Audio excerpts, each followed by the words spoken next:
Natural star వరుస సినిమాలతో దూసుకుపోతున్నాడు. ప్రస్తుతం సరిపోదా శనివారం అనే సినిమాతో బిజీగా ఉన్నాడు. అలాగే దసరా వంటి సూపర్ హిట్ ఇచ్చిన శ్రీకాంత్ ఓదెలా దర్శకత్వంలో మరో సినిమా మొదలుపెట్టాడు. ఈ చిత్రం నాని కెరీర్లో అత్యంత భారీ బడ్జెట్తో రానుంది.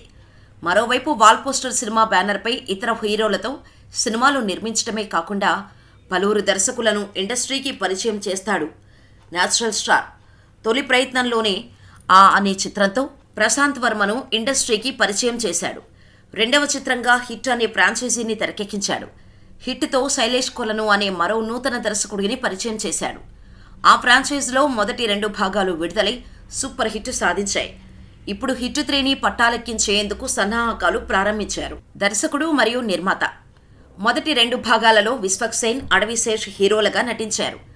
ఇప్పుడు హిట్ 3లో హీరోగా అర్జున్ సర్కార్ అనే పాత్రలో నాని నటించబోతున్న విషయం తెలిసిందే. ఈ చిత్ర షూటింగ్ను ఆగస్టులో ప్రారంభించనున్నారు. వీలైనంత త్వరగా ఈ చిత్రాన్ని కంప్లీట్ చేసేలా ప్లాన్ చేస్తున్నాడు నాని. హిట్ 3లో కథానాయికగా కేజీఎఫ్ సిరీస్లో మెరిసిన శ్రీనిధి శెట్టిని ఎంపిక చేసే ఆలోచనలో ఉన్నారు.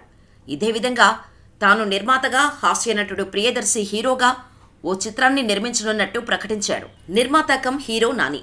ఏదేమైనా నాని మాత్రం ఫుల్ జోష్లో ఉన్నాడు.